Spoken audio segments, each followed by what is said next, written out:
this is an iHeart podcast. Guaranteed human. With no fees or minimums on checking accounts, it's no wonder that Capital One Bank Guy is so passionate about banking with Capital One. If he were here, he wouldn't just tell you about no fees or minimums. He'd also tell you about how Capital One cafes are open 7 days a week to assist with your banking needs. Yep, even on weekends. It's pretty much all he talks about, in a good way. What's in your wallet? Terms apply. See CapitalOne.com/bankguy. Capital One N.A., member FDIC. Work can be a little weird. Cringy training seminars, coworkers who won't stop talking about their plant, forgetting the mute button at an inopportune moment. We have to deal with a lot on any given workday. Sometimes it can feel hard to thrive and move forward in your career. Well, that's where LinkedIn comes in. LinkedIn helps you get ideas and insights from experts in your field, connect with people professionally, grow your network, and access tools designed to help you find the right fit for your next role. Whether you're just getting started, figuring out your next move, or looking to accelerate your career, LinkedIn is built to support you at every stage, because LinkedIn is the network that works for you. Visit linkedin.com/knowstuff to learn more. Welcome to Stuff You Should Know from HowStuffWorks.com.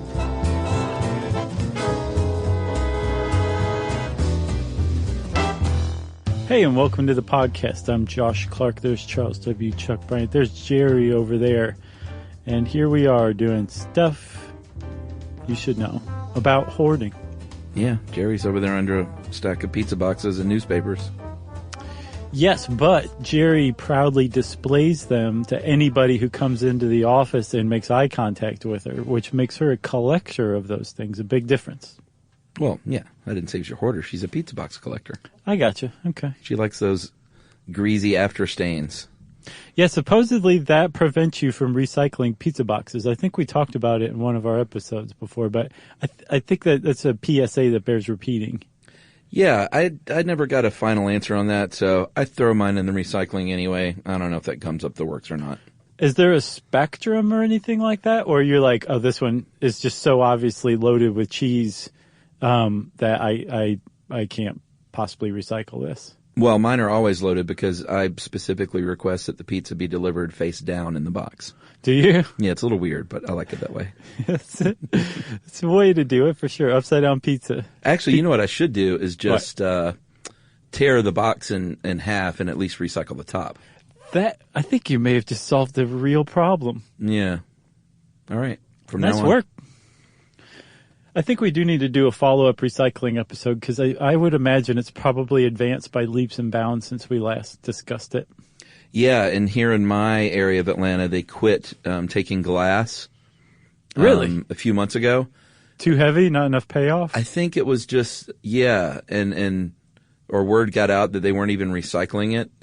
So since then, they have set up places around Atlanta, one specifically at the Edgewood Target. Parking, there's a bunch of stuff there, but in the Target parking lot, right, they have these huge glass recyclers there, and I meet up with the fellow winos about once every 2 weeks. Nice. We all shamefully toss in, dozens of bottles of empty wine. So much dead yellowtail. Yeah, and I don't drink that stuff. But it's nice. It's sort of like a wine meeting. So much dead Paul Masson. Like a wine clatch.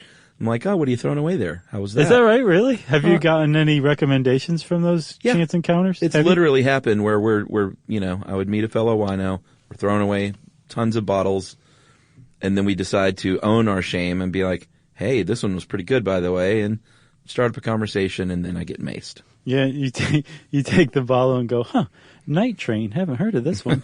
Right. I'll give that a try, and I like the handy grip of the bottle. I never tried Night Train. Did you have that? Dude, it's a nightmare is what it is. Yeah, I would drink the... you don't even sober up before you get a crushing headache from it. Right. It comes with a headache. That's what it says on the bottle. Yeah. What would I drink? Mad Dog. Mm-hmm. There's a reason they are sold right next to each other. Yeah, can you even call those wine? No. It's not wine.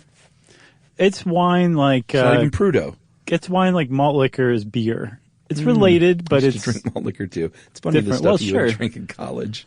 Sure. Remember the Mickey's Big Mouths? Yeah. And Colt 45 came in gigantic, bottles. That was one of the big attractions of it, Yeah, it was those inexpensive. Mickeys, man, that was our jam for a little while. I never got into those. I know what you're talking about. Didn't they have like the like a question or a trivia thing or something on the underside of it? The bottle, the lid. Oh, I don't know. Well, they were the little green hand grenade bottles, little barrels, and I don't know which came first or after. It was either, I guess they switched to just the regular like Coca-Cola style twist off cap, metal twist off. I think they did have something underneath it, actually. There was something under there. Maybe it was like a poker game or a card game. Or you've just won liver disease. Right. But before that, then, I think they had these really unique pull tabs because it was a big fat mouth. That's why they called it that, Mickey's Big Mouth. So they had to have a very unique bottle cap, pull cap that was just sort of interesting. Nice. Back in the day, man. Back in the day when I was... Yeah, I'm not going to rap now. We're now refined with our beverage consumption. Yeah, we are. I only drink Colt 45 out of a chilled glass now. I got a nice whiskey bar set up at home that's separate from the regular bar. Oh, wow. With just like ryes and bourbons and scotches and Irish. And it's very nice. And That a bunch does of sound nice. little additional... I've gotten now to where I will put in little drops of little tinctures and shrubs and things. Oh, yeah. Occasionally. Shrubs are great. I made my own once, and it's actually worth the effort. Yeah, my buddy Eddie, Eddie, he makes his own. He actually does it in the bottle, but he'll do like a cherry bourbon or an apple. Oh, like infused bourbon? Yeah. Those shrubs, though, man, it's actually not very hard, and they last forever because what you're doing is basically, I don't know if it's fermenting or pickling or something, but you're doing something to the fruit that you're macerating with the sugar, and it just lasts forever, and it's just such a nice little tangy pop. It's like kimchi. You got to bury it in your yard for. Kind of. It's close to that, actually. It's not. It's like the Yankee version of kimchi, but with fruit, and you put it in your booze. Well, this is all very hoardy-like talk. Well, hold on. Even before we get into hoarding, we still have another tangent to go on. Oh, our old buds? Yeah. Yeah, let's announce it. Okay. So, Carolyn Irvin and Kristen Conger? Seriously? Well, I know it was Conger, but she's since gotten married, and I don't know if she took her husband's last name. I thought you couldn't remember. No, of course. Kristen Conger. No, I don't know. Something tells me Conger did not take his last name.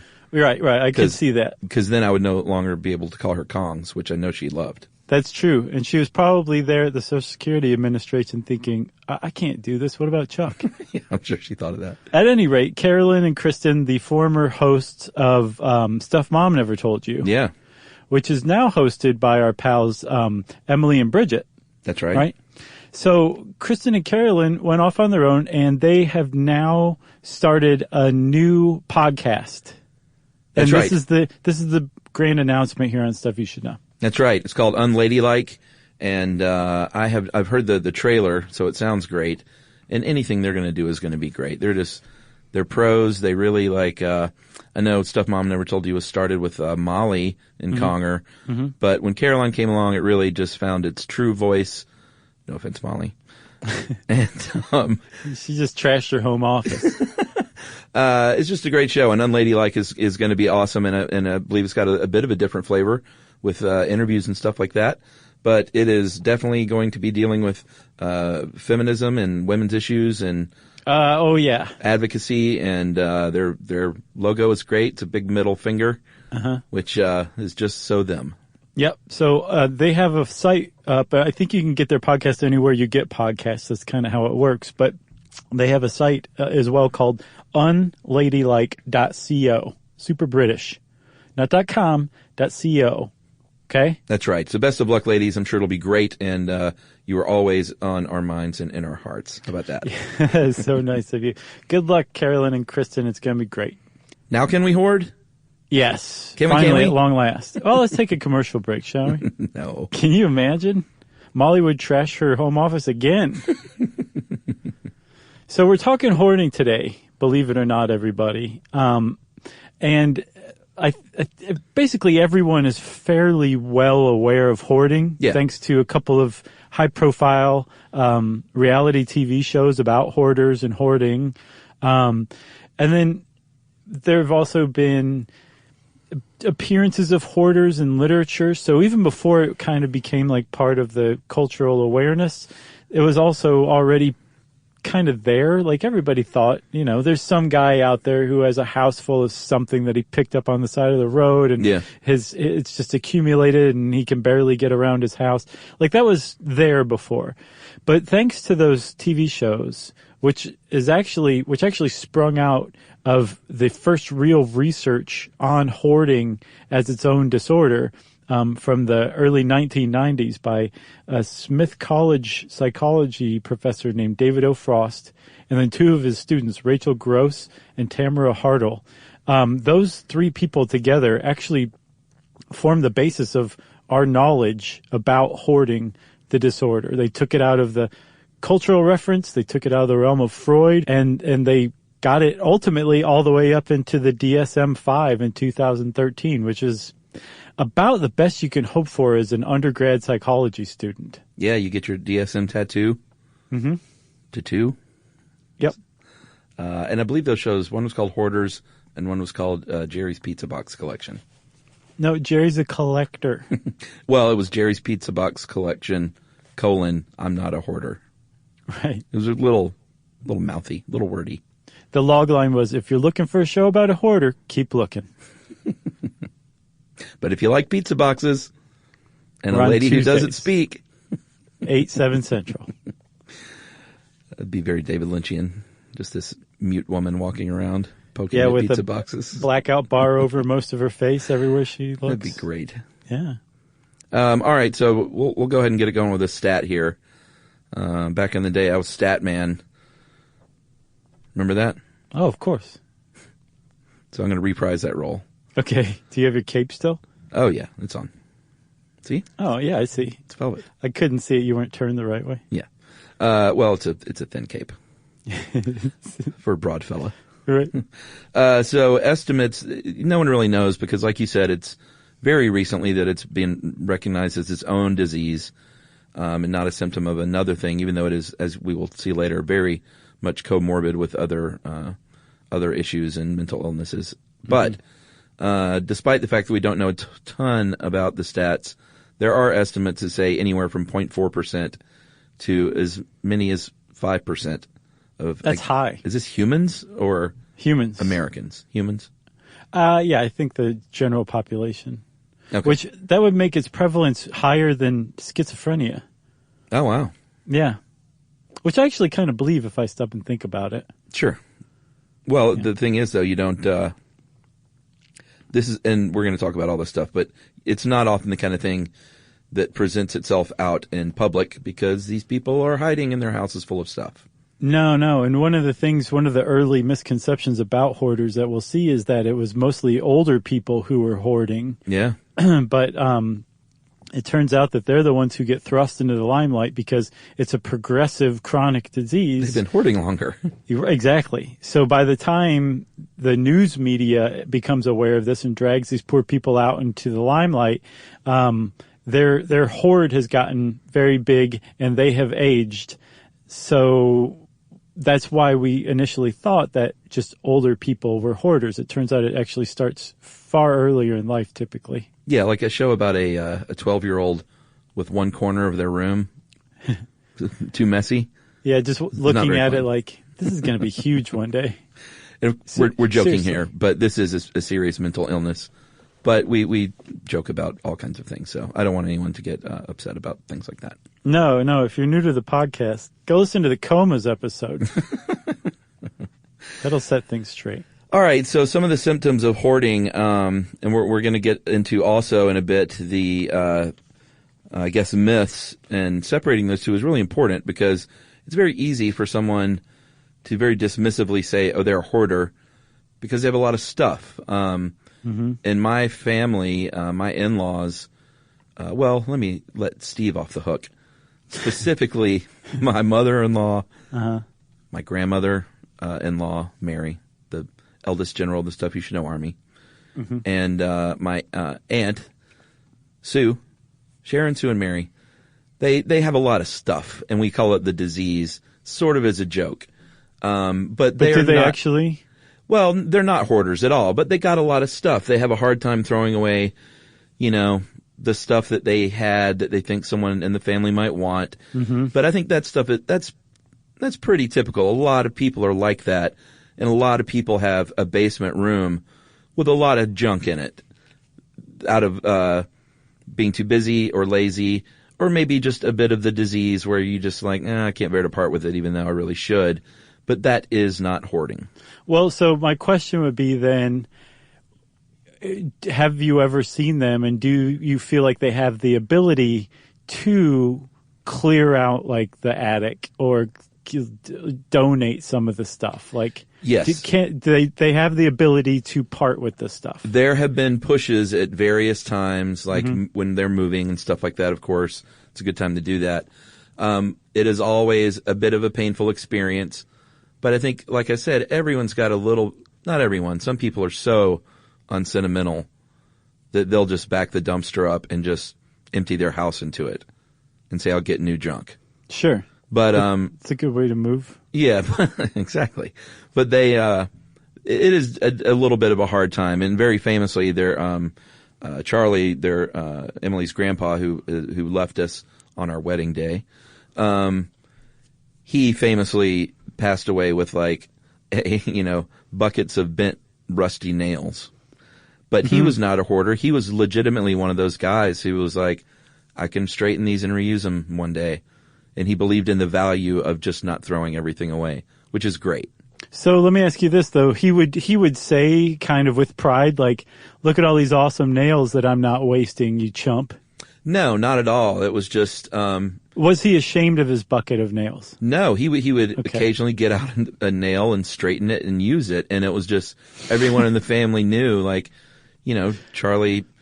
He did grow up in the Great Depression, and as we will see, that is one of the myths that, all these people just grow up in the Depression, so they value things more. That is not the case. There's no tie to that. But he is one of those gentlemen who grew up in the Great Depression, and I love that attitude. We're in such a disposable frame of mind. I think these days. The Depression thing has kind of come back for the generation behind us, where they value things a bit more. Yeah. Good. Yeah. Because the disposability of products and just everything. Just pulling a dumpster up to your back door and pushing your stuff out as a means of moving. Yeah, or like, I'll just, that thing didn't work well. I could probably get it repaired, but screw it, I'll get another one. It's only $20.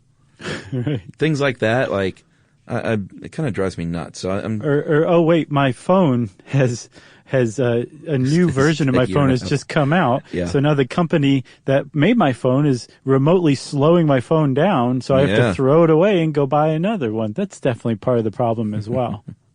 You know what's funny? What? I can totally see Grandpa Charlie saying, everybody gather around, getting a nail out of his rusty nail bucket, straightening it, and just driving it right through the webbing of his hand as a party trick. That's what I thought of when you said...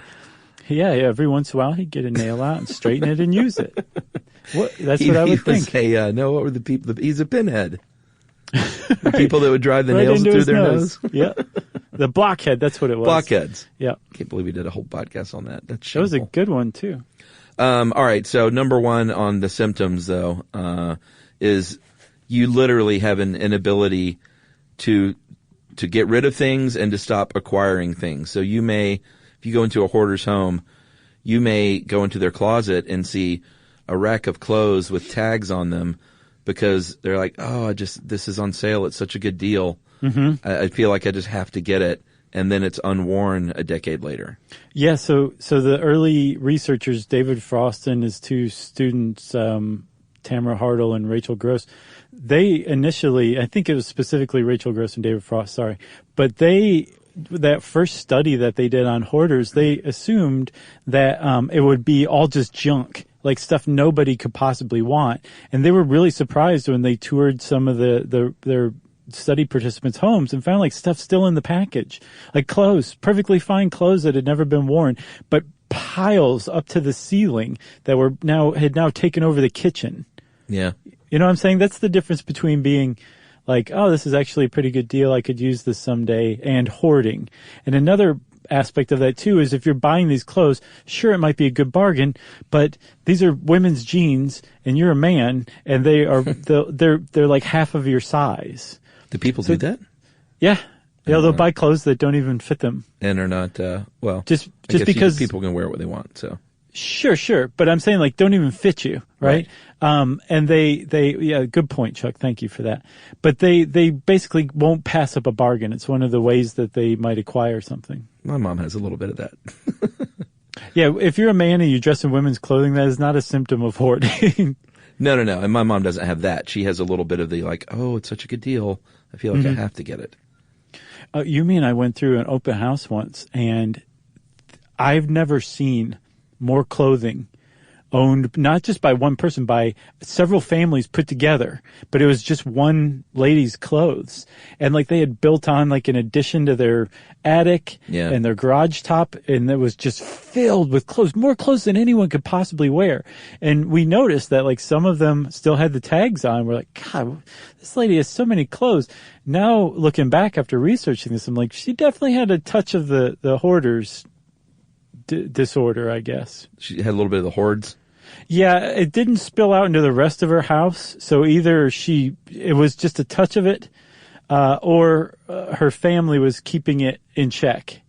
Right. But there was definitely, you wouldn't believe me if I told you how many just sweaters and shirts and dresses this lady had. Give me a number. How many sweaters? Sweaters? Yeah. I know one of your superpowers is sweater guesstimating. Right.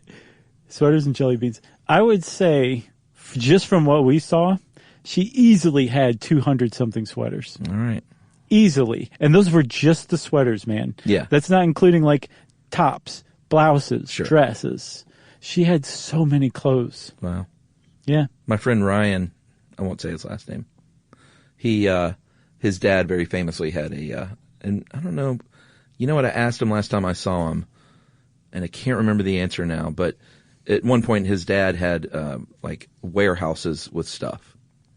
Because wow, he's like the dream hoarder. Yeah, but I don't know if it was hoarding either, because as you will see there as we go on, there are very specific definitions, and just because you want warehouses full of stuff doesn't necessarily mean you're a hoarder, you know? Yeah. What was his stuff? I don't know. Huh. I'll find out. Okay. And follow up. But getting back to the inability to stop acquiring, one of the key points about not getting rid of stuff is they're holding on to things with no value at all. Like, right. Even sentimental value. Like when you have stacks and stacks of newspapers and magazines for decades and decades, those don't hold sentimental value, any monetary value, unless you happen to have like the moon landing stuffed in there or something. Mm-hmm. You know, it's like literally it's junk. Right. It can be. It can also be stuff that like is actually useful and somebody would want this unopened, unworn dress or something like that. Right. So it can go either way. But the point is they can't stop acquiring stuff. They can't help themselves. That's part one. Part two, and these things are part and parcel with one another, is they can't bear to give any of it up. Yeah. Like you said, even if it's totally useless, even if it doesn't have any actual real emotional value.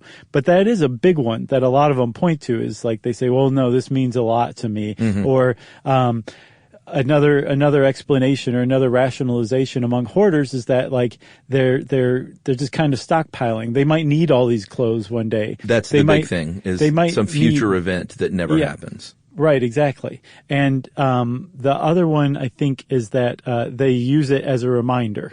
Apparently, there's a correlation between faulty recall or an inaccurate memory or a lack of trust in one's own memory and hoarding.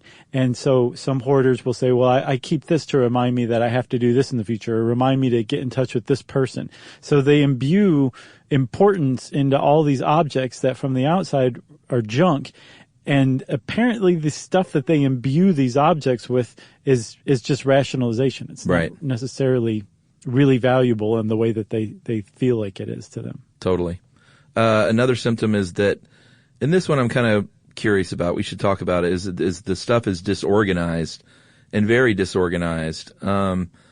However, I would think that you could be a hoarder and also maybe be anal retentive and have everything organized, but does that immediately disqualify you? From what I understand, it does.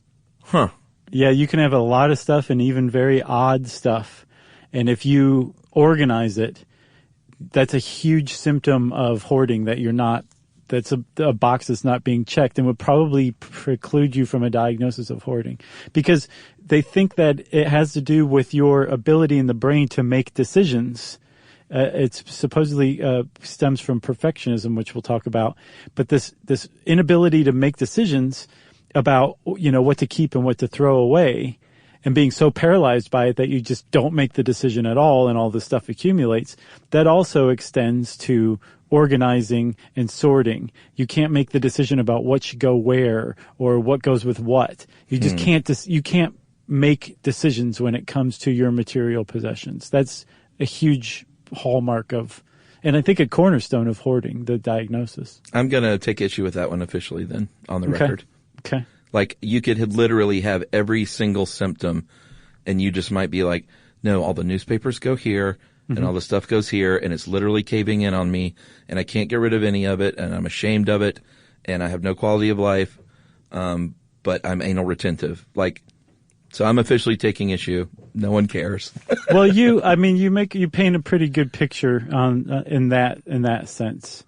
I think if you have stuff organized, it's probably not taking over your life. Maybe financially, maybe time wise, but you could still have people over. Your husband or wife isn't leaving you as a result. Your kids aren't ashamed to bring friends over to play. Who knows? But I don't think, from what I understand though, as far as the psychological community is concerned, if you can organize, you're probably not a hoarder. I think all those things you just mentioned could still happen if you were organized. Yeah. And this is just my dumb opinion. No, it's possible though. I might start a show called Chuck's Dumb Opinions. That's a good one. Just to follow up each week to this. Yeah. There you go. Where I get it all out. Uh-huh. Number 3. Did you get a load of what Josh said? Stupid. Number 3 is the hoarder feels ashamed, and we talked a little bit about this here and there, but that is definitely one of them. It's not like you walk into a hoarder's house and they're like, have you seen my collection of dead goldfish right, floating in bowls? Although that'd be a weird thing. Although animal hoarding we'll get to, that's definitely a thing. That's like traipsing along the line of performance art. Right. But this is the thing is you feel ashamed and that can feed the beast. So you gather all this stuff, you accumulate it, you feel really guilty about it. Mm-hmm. And then one of the things that hoarders do is it makes them feel better to collect this stuff. So then you start hoarding more and the Grabster wrote this one, right? Mm-hmm. So the Grabster said it's really not unlike an alcoholic. You drink, you get ashamed, you feel those feelings of shame, and so you drink to sort of feel better or forget. Right. It's a big loop. Like alcohol is to an alcoholic, or like somebody who eats for comfort. These people acquire stuff for comfort, or like their material possessions are like food to somebody who eats as comfort. Right. But they do feel ashamed of the whole thing. Like that's a huge thing. And that's also, like I was saying, what differentiates them from collectors. Even if you have a collection of some really weird stuff, if you want to show it off to people and you really value it, you're a collector. If you are ashamed of your collection, your hoard, and you don't want people to see it, and you know that it's weird, but you just can't do anything about it, that's a symptom of hoarding. That's one of the reasons also why it makes it such a terrible mental disorder, because the people who are hoarders, they're not like off their rocker or something like that. They're not mentally impaired. They're not like out of touch with reality. They have enough perspective to feel shame about the state that their life is in because of these material possessions that they can't get rid of and can't stop accumulating. They can't do anything about it. And that's what makes it just such a sad disorder. They're aware of this. and feel shame as a result. Yeah, they're incapable of change. Well, I think that, I don't know if incapable is the right word, but with the right help, they're capable. But I think on their own, they're generally incapable, yes. Well, that's what I mean. I'm not saying you seek treatment and you still can't stop. Although that happens too. Yeah. And then finally, another symptom is that you are, it is really impacting your life. So, you may have rooms in your house that you can't even use anymore. Like, I can't take a bath because that's where I keep the packing peanuts, or I can't use a stove because it has 7 microwaves that I bought that are still in boxes stacked on it. And you will, a lot of times they will, like a snowplow, just dig a path through their home just so they can get around where they can get around. Yeah, apparently among hoarders or among psychologists who study hoarding, they call them goat paths. Yeah. Yeah. And they can be dangerous too. Hoarders have been known to have died from the walking along their goat paths, and there's stuff on either side just coming down on top of them and pinning them and suffocating them. Yeah. And this is the point too where you talked about where they impacting your life. They don't get out much, maybe because they don't want to leave their stuff because they're afraid a family member might come over and take things. They are holed up. They don't have anyone over because of the shame. So it's just they're literally trapped by their things. Yeah, figuratively and literally. And they also their houses will also very frequently be in disrepair, not just from the collections of stuff taking over rooms and just totally changing their meaning, but also like if you have a hot water heater and it breaks, you're not going to let some repairman come over. You don't know him. Yeah. He might touch your stuff. He might take something, or you feel so much shame that you just won't even invite a stranger to come in and fix your hot water heater. So they'll just live without hot water forever. They may also, sad. It's super sad, man. We're like, because of documentary television, because of reality television, I think hoarders have kind of gotten a reputation as people are like, oh, look at those freaks, Yeah. But if you really start to dig into it, and I'm sure some of these shows do this from time to time too, it is an extremely sad condition. It just makes you want to help them when you come across them, And then one other thing is they're also very frequently in debt. Say, Ed gives the example of if their kitchen is just totally covered in stuff and they can't get to the oven any longer, they have to order takeout, which is much more expensive than grocery shopping. So their finances are very likely impacted by their hoarding behavior. Yeah. Good point. Should we take a break? Yeah. All right, let's do it, and we'll come back and talk about some of the myths right after this.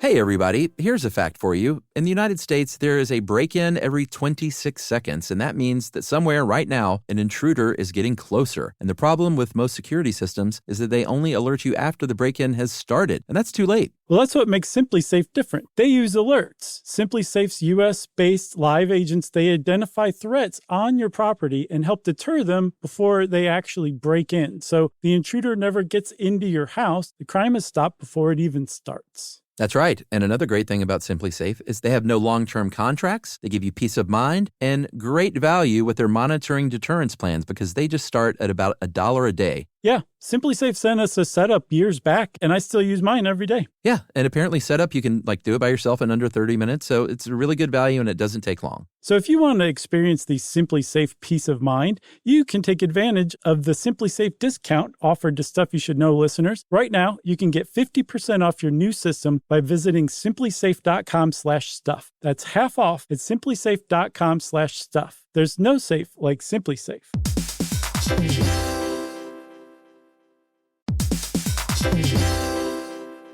It's hard to believe that the first phone call ever happened over 150 years ago. Just think about that, Chuck. Yeah, it was a long time ago. And I'm Gen X, so I grew up talking on the phone with my friends in high school and stuff, and it was a really fond memory. And over all these years and all these phone calls, AT&T has been there, connecting people in meaningful ways. And this is more than a story of technological innovation. It's a story of human connection. That's right. Over that 150 years, there's been a lot of connection with people, whether it was me in high school or family connecting with one another long distance or those long distance relationships, and AT&T has been there for it all. Connecting changes everything. AT&T.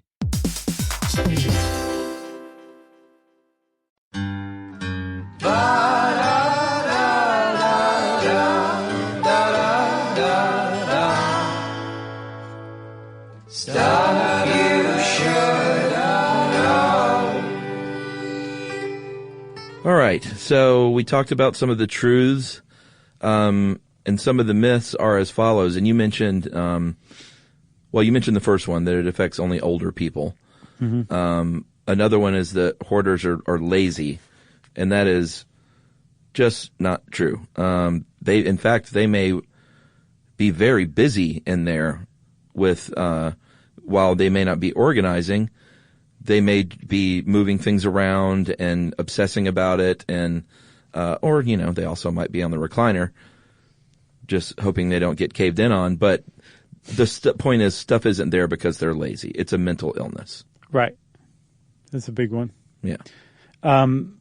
Another early idea about hoarders is that the reason they hoard is because they had some experience previously in their lives where they came face to face with deprivation or scarcity. Yeah. And so now, the Great Depression, or their dad lost his job when they were a kid and like their family really went through a hard time. So now in response to that experience, they're just trying to get their hands on everything they can and they don't want to throw anything away. Apparently that is absolutely not the case, that the science doesn't bear that out at all. And then they do think that they are connected to some sort of difficult event previous in life, but it doesn't necessarily have anything to do with deprivation at any point. Like they may have been wealthy. I read a Nautilus article on hoarding, and they profiled this guy who was quite well off, and he hoarded. And I don't think he had ever gone through any financial hardship, and that's apparently par for the course. Well, one of the things that it says, one of the traumas could be excessive discipline, which I thought was interesting because Freud, and I know we said it's been mentioned, it's not a new thing. Like it's been in everything from Dante's Inferno to Silas Marner in 1861. And Freud talked about it in his day. But here's the thing is everyone says Freud was way off. But he thought it could be as a result of overly harsh toilet training, which I thought was interesting.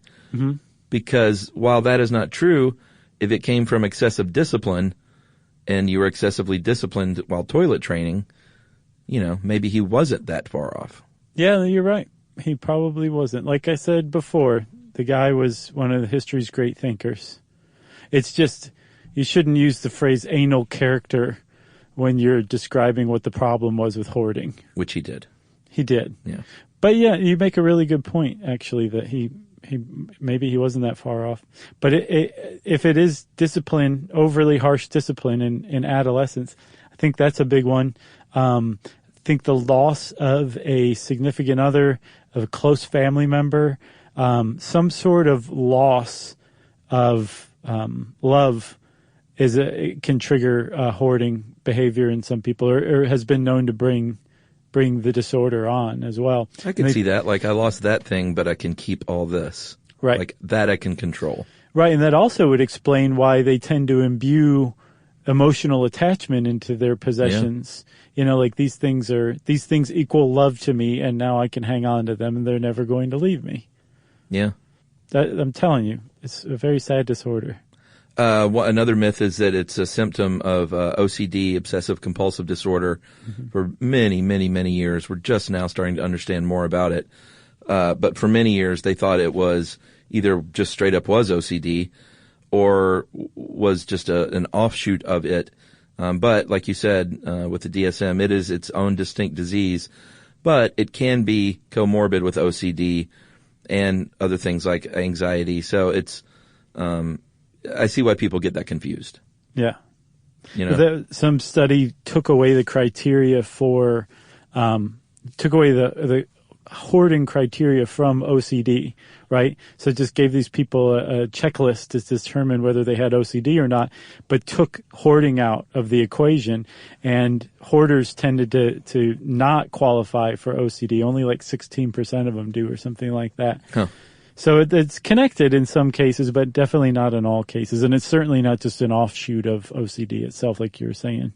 Right. And then finally, and of course, because this is a disease, and just because you finally get a family member in there against all odds to clean everything out of there, that does not cure you of anything. No, I saw that. It just is. First of all, what a horrible experience that would be for the poor hoarder. Oh, yeah. The county comes in or some family members come in with some tough love and just clear all your stuff out. Yeah. So that's number one. But number two, apparently they say, okay, well, I've got a lot of space to fill now. I better get to work. I'm sure. Like that's the result of it. Supposedly, so it's a chronic disease, chronic condition, and supposedly recurrence of this is 100% in all cases without treatment. Yeah, the Grabster emailed this woman named Lisa Hale, founding director of the Kansas City Center for Anxiety Treatment, and also adjunct associate professor at University of Missouri, Kansas City. Okay. So, fighting hayseeds. Nice. Haystacks. I Not like hayseeds. I think hayseed. Isn't that a derogatory name for like a Kansan? It depends on whether they own it or not, you know? Okay. I'm sure we'll hear. But, she said that it approaches 100%. Like that is 100% straight up proof that cleaning things out. And while the family member, well, the county just has their directive, but while a family member might think, oh, I've helped them, you really haven't if that was your solve. No, you probably, the other part of it too is if you come in there all tough love and you need to get your act together and you're just being lazy, what's wrong with you? And clean their stuff out for them. First of all, that's basically abuse. And I don't even know if you need to qualify with basically. I think that's abuse of a mentally ill person. But secondly, all you're doing is driving that behavior. That's a very stressful event, and the way they deal with stress is through hoarding behavior. So all it's going to do is just turn the notch up on the hoarding that they're doing anyway, and you can probably say goodbye to ever seeing them again after that too. Yeah. Man, what a terrible situation. Apparently, we'll talk about, treatment in a minute, but one of the key factors in treatment is that the family and friends and loved ones of the person who's hoarding and now undergoing treatment, they have to go through therapy themselves, because it's, I'm sure, quite easy to look at this with disgust, horror, anger. Like, what is wrong with you? Like, I know that that's a natural reaction. Yeah. But you can't follow through on that. You have to approach it from a place of understanding, or else all you're going to do is trigger the hoarding behavior even further. Yeah, for sure. If you go in there guns blazing with your broom and your dumpster, it's just going to get worse. You would just crumble that person. So, what causes this is really interesting because, we don't know for sure. And they have been everything from, lesions on the brain in certain studies, that they found, could account for it, to, chromosomal defects, to possibly genetics, because they found that it's other illnesses, or at least that behavior is part of other illnesses that are definitely genetic, and hoarders are more likely to have other family members who are also hoarders. Yeah, like 85% of hoarders surveyed say that they have a family member who's a hoarder, which is way more than the general population. Yeah, so we have no idea what the really underlying cause is, but we do know it's what's called, and this is what Hale said, who Ed interviewed, is that it is a neuropsychiatric condition, and it's all about, like you were talking about earlier, these processing challenges, not being able to process visually, organizationally, emotionally, and your brain connections aren't working right. Yeah, I remember hearing years ago, like, that they would stick these poor people into the Wonder Machine and talk to them about getting rid of their possessions, saying like, I want you to imagine, this room and think about all of your newspapers. Now, which newspaper do you want to get rid of? And these people would experience basically physical pain, huge spikes in their levels of stress just thinking about this. But when you said the same thing about somebody else's stuff, they had no reaction whatsoever. It's strictly their stuff and their attachment to it. And another study by David Frost showed that when you give somebody who is a hoarder something, and say, this is yours now, I think he gave out keychains, their attachment to it was immediate. It was like right when they knew that they owned the thing and it was theirs, they were now as attached to it as if they'd had it for 50 years. Yeah. It was as important to them. So there's a lot of stuff going on in the brain, and it does have to do with attachment, decision-making, finding comfort and de-escalation of stress through these material possessions as well. But they just don't quite know what did it. Was it a bad experience as a kid? Are you born with a chemical imbalance that doesn't begin to show its symptoms until adolescence? It's just too new. Like, it only became its own thing in the DSM-5, which came out in 2013. Yeah. But it is in the DSM now, which means that insurance companies will pay for treatment for it, which means that a lot more people are going to be studying it than they ever were before. Man, I can't imagine anything more torturous than being strapped in an MRI machine, which is already stressful and confining, and then having to quiz people on anxiety-inducing mental illness. Right. Like, we're getting rid of this thing now, and I'm sure they're just like want to like bust out of that thing, I'm sure, yeah. I just like it's like torture. Yeah. Just like, and it's valuable research. So, hats off to the people that do that, and the people that like the people that administer it, and the people that are brave enough to go in there and seek that treatment. Yeah, oh yeah, hats off to them for sure. Man, literal hats off, because you can't wear a hat in an MRI machine. No, take it off. You can only wear a mesh helmet. That's right. Well, there was one other kind of general explanation or hypothesis that explains hoarding floating around, and that is that we all have this innate evolutionary instinct. This is great. To gather stuff. Yeah, right? I really like this.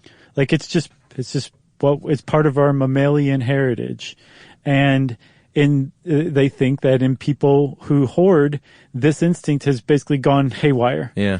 Like some synapse connected with another synapse that weren't supposed to be connected. Now all of a sudden this thing that's a natural thing where, you go to the grocery store, you buy some stuff, you keep it in your refrigerator for a week, turns into you can't get enough Sunday circulars to possibly stave off these feelings of anxiety. Yeah, Ed's cool little story reference was like an animal saving food for the winter.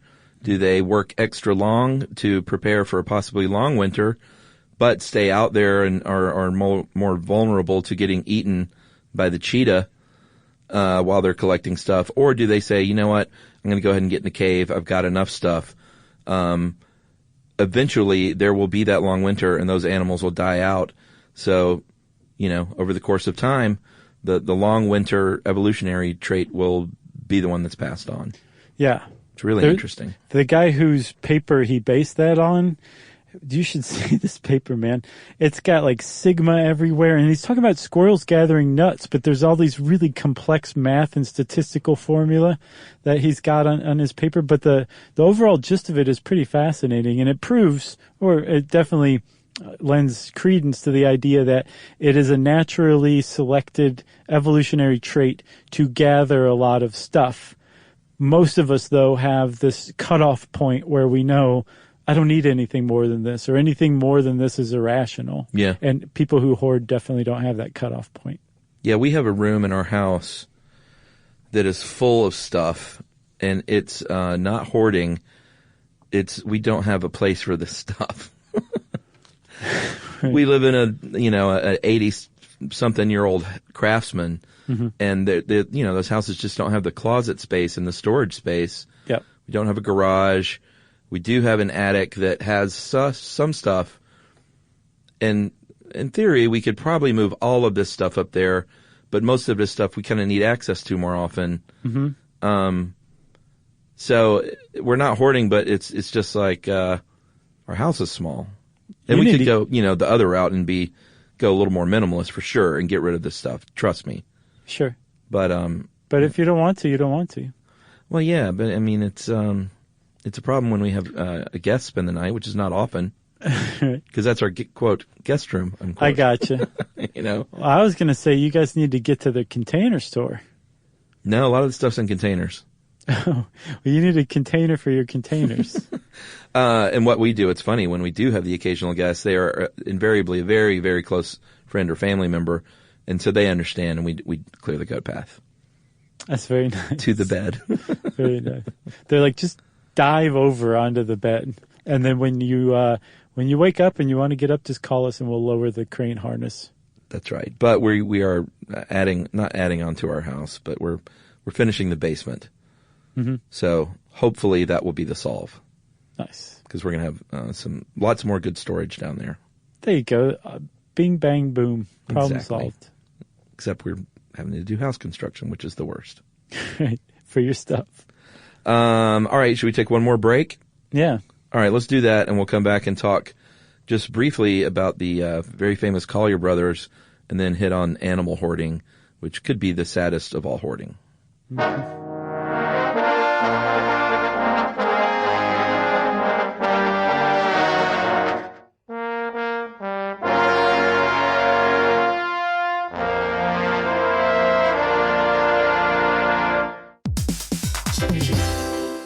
Hey everybody, here's a fact for you. In the United States, there is a break-in every 26 seconds, and that means that somewhere right now, an intruder is getting closer. And the problem with most security systems is that they only alert you after the break-in has started, and that's too late. Well, that's what makes SimpliSafe different. They use alerts. SimpliSafe's U.S.-based live agents, they identify threats on your property and help deter them before they actually break in. So the intruder never gets into your house. The crime is stopped before it even starts. That's right. And another great thing about SimpliSafe is they have no long-term contracts. They give you peace of mind and great value with their monitoring deterrence plans because they just start at about $1 a day. Yeah, SimpliSafe sent us a setup years back, and I still use mine every day. Yeah, and apparently setup, you can do it by yourself in under 30 minutes, so it's a really good value and it doesn't take long. So if you want to experience the SimpliSafe peace of mind, you can take advantage of the SimpliSafe discount offered to Stuff You Should Know listeners. Right now, you can get 50% off your new system by visiting simplisafe.com/stuff. That's half off at simplisafe.com/stuff. There's no safe like SimpliSafe.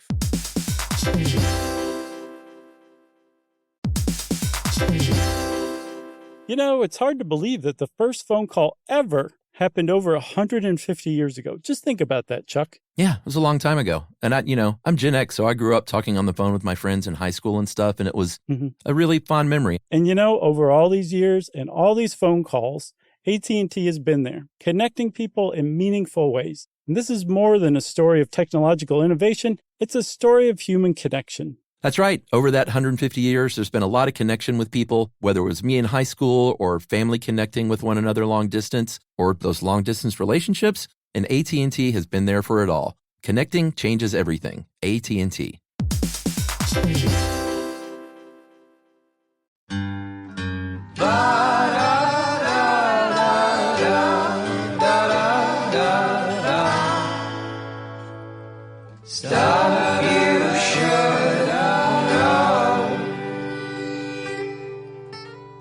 All right. We would be remiss if we didn't mention the Langley, Homer and Langley Collier. You said you want to do a full show on them. Yes. But this will be the second time we've covered them. When did we talk about them before? Bizarre Ways to Die. Oh, wow. Which is literally a 9-year-old episode.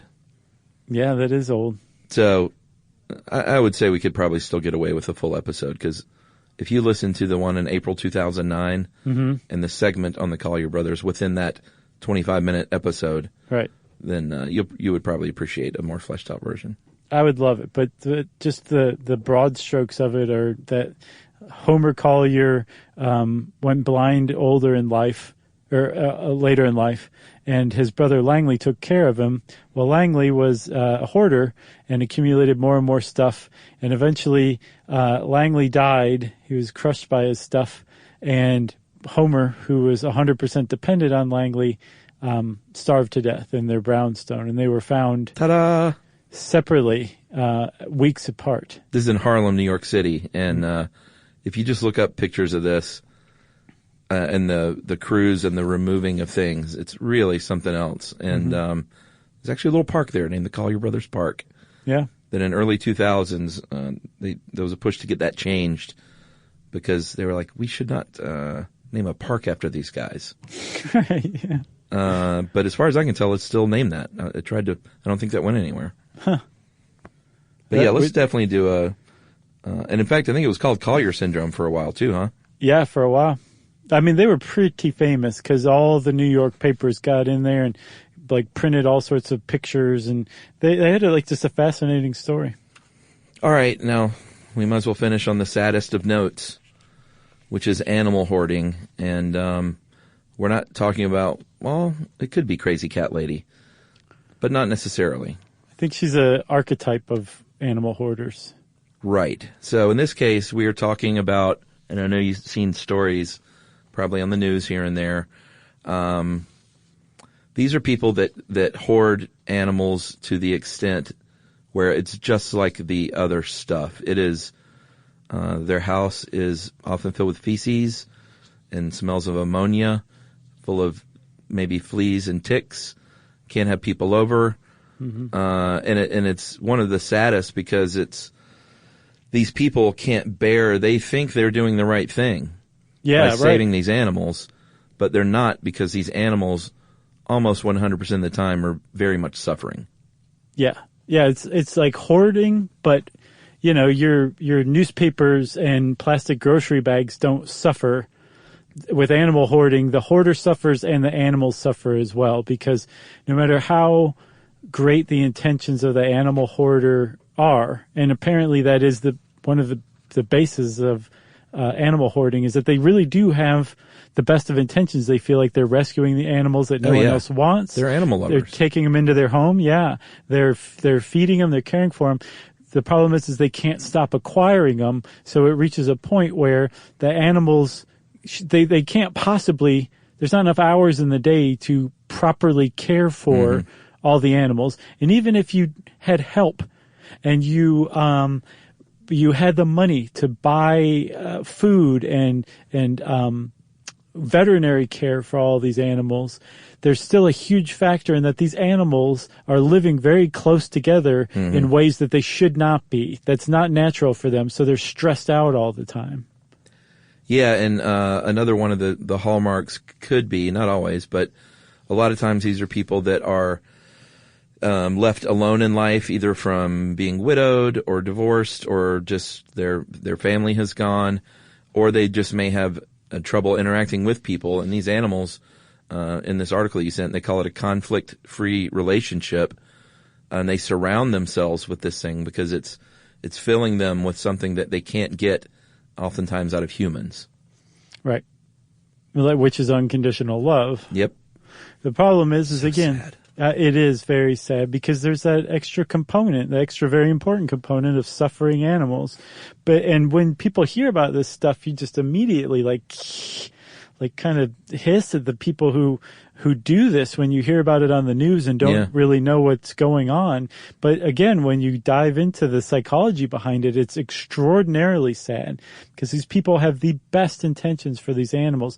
And even while they're caring for these animals, they're suffering as well through this indecision. Like, do I love this dog, or is this one my favorite, or should I adopt it out? And they just can't decide, so they just avoid the decision and just acquire more and more animals, again to the detriment of all of the animals involved.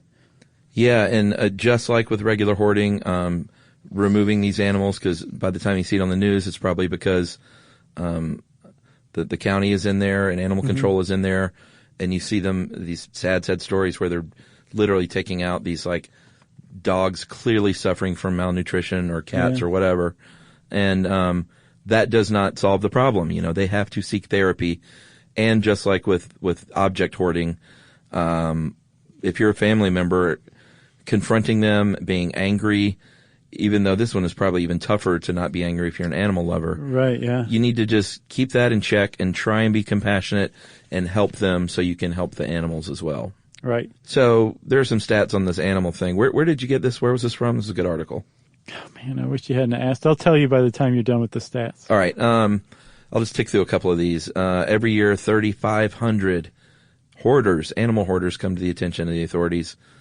250,000 animals affected each year. This one is really sad. 80% of animal hoarders have diseased, dying, or dead animals on the premises at the time. It can be comorbid up to actually is about 40% of the time.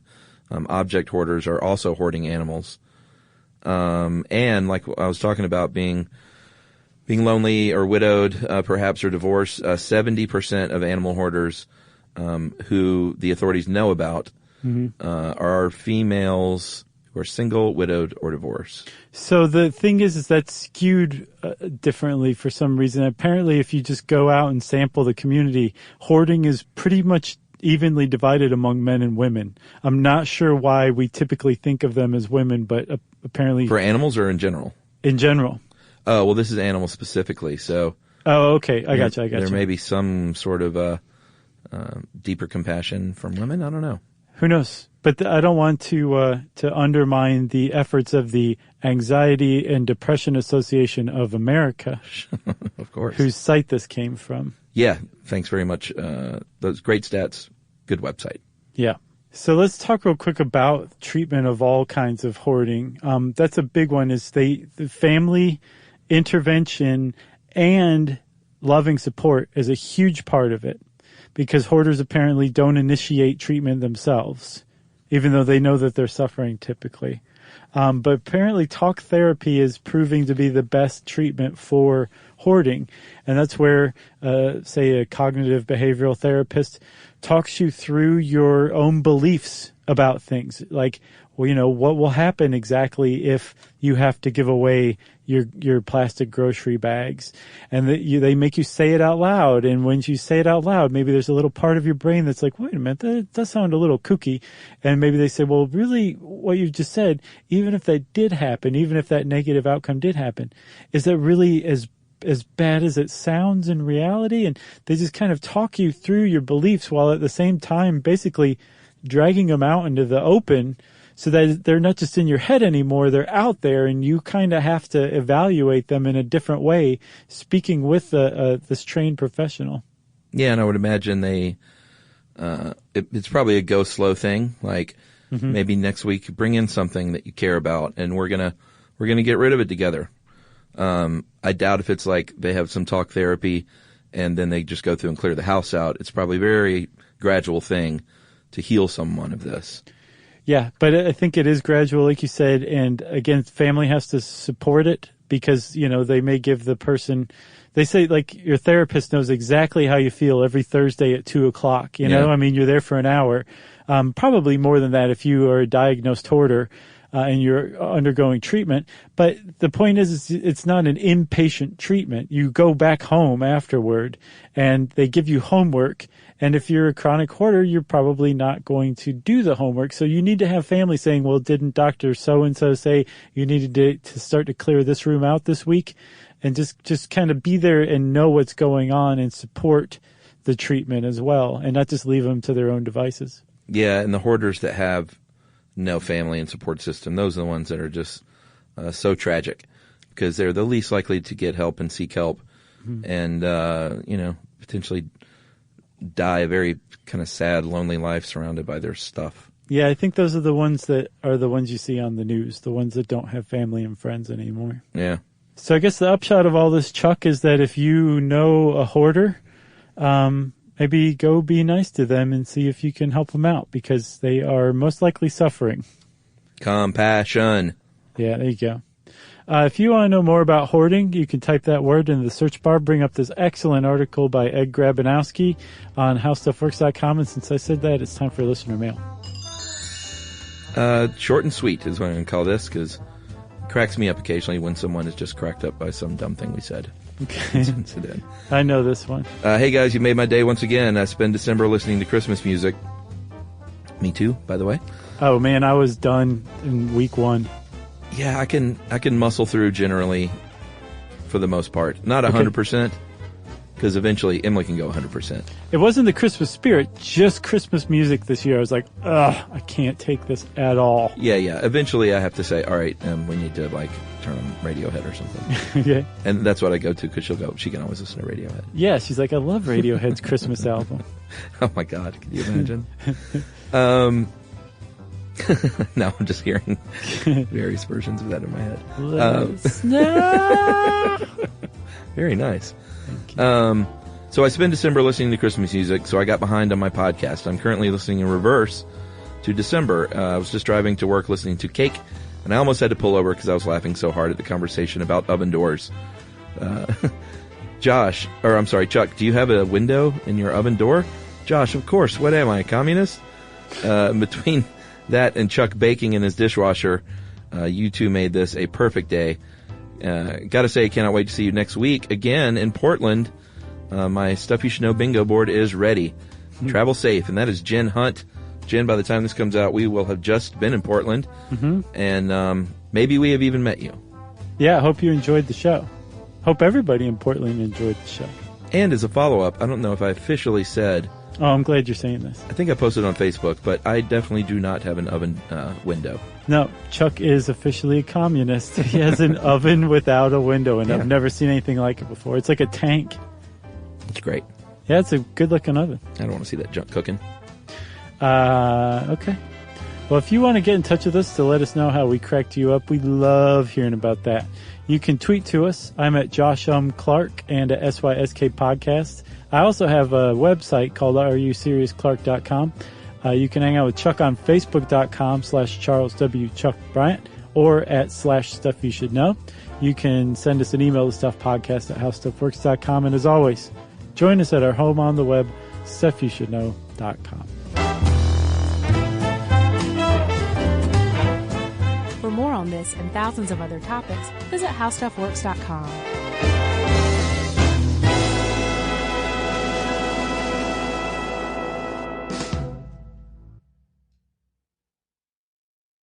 Mom, can I have Lingo Kids? Dad, Lingo Kids, please! When did we become the Lingo Kids house? No idea. Last week it was dinosaurs. This week it's... Lingo Kids! Why Lingo Kids? Because it's the best thing ever. We can play games with astronauts, wild animals, and superheroes. With more than 4,000 interactive games, songs, and shows, Lingo Kids is the #1 entertainment platform for young kids. So, no dinosaurs? And dinosaurs! Lingo Kids! Everything kids love. Download it for free.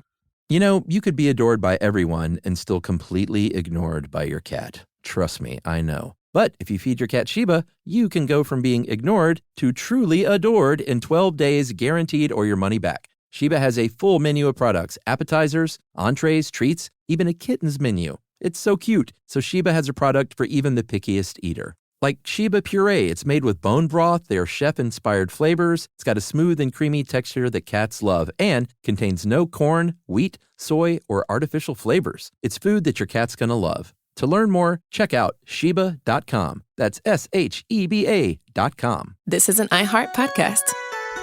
Guaranteed human.